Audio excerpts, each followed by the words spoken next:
All right, guys, what's going on? Welcome back to Chris's Sports Corner. As always, man, I hope you guys are having a great day, man. Obviously, I'm not in the corner right now. I'm in the car. So, welcome back to Chris's Sports Car. Not really a sports car. Okay, anyway, I ain't gonna get into that. Hope y'all are doing well, man. Hope all is well, man. So real quick, I want to talk about this Jamal Adams trade to Seattle. And did Seattle give up too much for Jamal Adams? We have to remember, Seattle is a team that values their defense. And I think, honestly, Seattle, even though Russell Wilson is a beast, like, don't take nothing from him, they realize that, that defense is going to be their calling card. That's what got them in the dance last time. Russell Wilson is a beast, don't get me wrong, but they need that defense. And you got to understand also, they had a safety, in my opinion, most likely a Hall of Fame safety by the name of Cam Chancellor,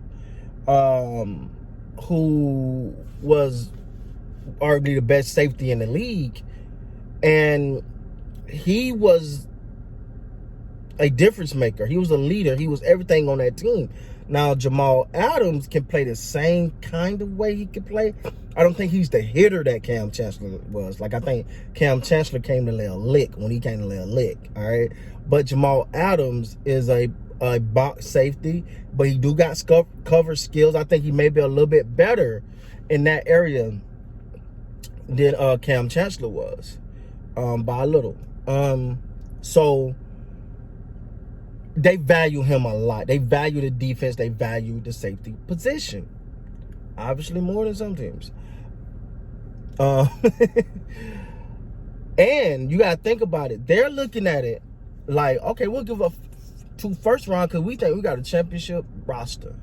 We think we can compete for a championship. We think he's going to solidify a hole that we have on our team, which I don't think the safety they had, I think McDougal, what was his name, wasn't that bad. Like, he wasn't like eye-popping bad, but Jamal Adams is definitely an upgrade. So if you can give up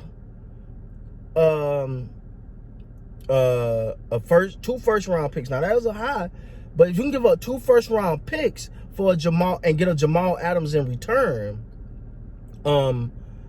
then, and that's going to put you closer to a Super Bowl, you go for it. This is the definition of going all in, right? Now, I will say this. Jamal Adams is definitely a good safety.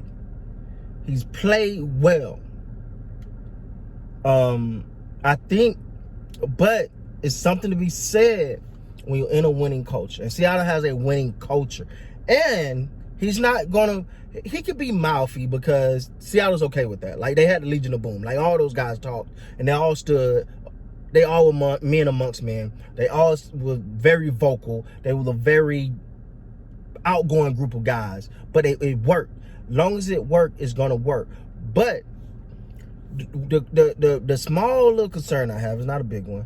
But the small concern I have is Jamal Adams going to be all about the team, or is Jamal Adams going to be all about Jamal Adams? That's going to be the key here. Now, also, the contract situation. He's already said he want to be the highest paid safety. He has to get, he is going to have to, before Seattle did this deal, they must have pre-negotiated something, right? Like, to give up that much, you must know you're finna lock him in for a long time, or he told you he'll give you a discount if you can just get him out of New York. One of the two, because to give up that much and not sign a guy long term, that's a lot. But again, they're playing for it. We're in a championship mode right now. We'll deal with this later. We'll deal with those draft picks, whatever. But if our team going to be, they're predicting themselves to be good for the next couple of years. So if they're going to be good, you're talking about mid to high 20 picks in that first round. So I mean, you look at their last two. I mean, this year they got Jordy Brooks. I don't know a lot about him. And they got L.J. Collier the year before that. And I forgot who they got the previous year. But none of those guys are guys that stand out, right? Like, none of those guys are guys you're going to be like, oh, yeah. So it's like, did they give up too much? If you're going to, would you trade Jamal Adams for those guys? Yeah, for both of those. You can package all of them up and give them, and get Jamal Adams back, and nobody will ever battle. All right. So, and then when I posted the video, I got a lot of comments from Seattle fans saying, no, we're fine with that because Seattle don't draft well anyway. So, if that's the and they call their fan base the 12th man. If that's how the 12th man see it, they don't feel like they draft well. If the team pretty much, no, he ain't doing that well in these draft pick, we'll give them up. Now, I do feel like they could have went a little cheaper because I feel like Jamal Adams was gone anyway. Like, you can't, I don't know how he was going to fit back in that locker room after blasting the owner, blasting the coach, and everything like that. So I think they may have, but still, it's all about, you can either talk about what if, or you can go all in. This is Seattle going all in. They want a championship, they want one now. And they're playing for that. And it's very evident. And with this type of move, they got to see results. Now, the thing is, Jamal Adams better be everything that he said he was, or that he projecting himself to be, because they put a lot of money on the line. They put a lot of money on the line for him. And when not necessarily money, but resources. But he want to be the highest paid safety. So that contract better be already pre-negotiated before they gave up all this. And so they is going to put a lot of money on the line. Last thing I want to say.